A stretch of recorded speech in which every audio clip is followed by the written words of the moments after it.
رشتہ طے ہونے کے وقت لڑکے لڑکی کا ایک دوسرے کو نکاح سے پہلے ملنا اور ایک دوسرے کو دیکھنا جائز ہے یا نہ؟ دیکھ لینا صرف جائز ہے، لیکن یہ کہ کورٹ شپ اور آپس میں ملاقاتیں اور گفتگویں، اس کی اجازت نہیں ہے۔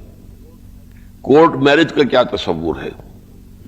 ظاہر بات ہے کہ اگر اسلامی ملک ہے تو اس کے اندر جو بھی قاضی ہے اگر اس کے سامنے کھڑے ہو کر ایجاب و قبول ہو گیا ہے، گواہ بھی موجود ہے، تو نکاح ہو جائے گا۔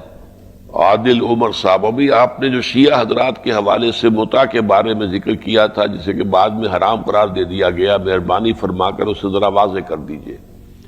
دیکھیے، نکاح جو ہے وہ جس کو ہم جائز کہتے ہیں، وہ نکاح میں نے آپ سے عرض کیا وہ پوری زندگی کا ایک معاہدہ ہے۔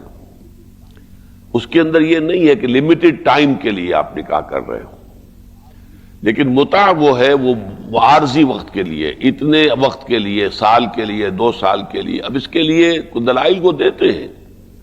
مثلا کوئی شخص ہے جو جوان ہے اور اس کے شادی شدہ بھی ہے، یہاں پہ اس کی بیوی بچے بھی ہیں، اب وہ تعلیم کے لیے کہیں مزید باہر گیا ہے، 2 سال ہیں، 3 سال ہیں، اسے رہنا ہے وہاں پر، اور یہ بھی افورڈ نہیں کر سکتا کہ اپنے بیوی بچوں کو بھی وہاں لے جائے، تو اب یہ کہ اس کے گناہ میں پڑنے سے بہتر یہ ان کے دلائل ہیں۔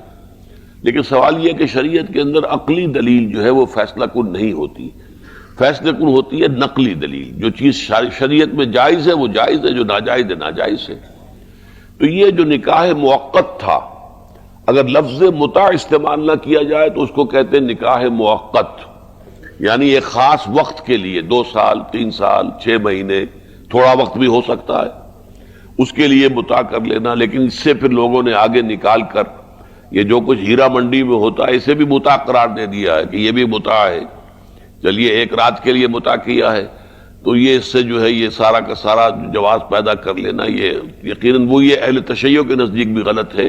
لیکن یہ کہ وہ تو پھر جب کسی قانون کو آپ نے جا کر تماشا بنانا چاہیں تو میں نے پہلے بھی مثالیں دی ہیں، طلاق کے معاملے میں بھی تماشا بن سکتا ہے، خذوا قرآن میں الفاظ آئے ہیں۔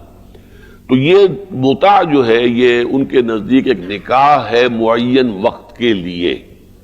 اسلامی شریعت میں اہل سنت کے نزدیک یہ حرام مطلق ہے، اس کو اللہ کے رسول نے حرام قرار دے دیا تھا۔ نکاح ایک ہی ہے، وہ وہی ہے کہ ساری عمر کے سنجوگ بعد میں نہیں کسی وجہ سے بنی اور طلاق ہو جائے، لیکن نکاح کے وقت جو ہے اس نکاح کا صحیح ہونا ہی اس کے ساتھ مشروط ہے کہ نیت ہو پوری زندگی کا نباہ کرنے کی، اور دوسرے جو ہے وقتی یا عارضی جو نکاح ہے وہ اسلام میں اہل سنت کے نزدیک حرام ہے۔ البتہ اس کی حرمت کا علم جو ہے عام طور پر زیادہ شائع نہیں ہوا تھا، تو حضرت عمر کے زمانے میں پھر سختی سے اس کو نافذ کیا گیا۔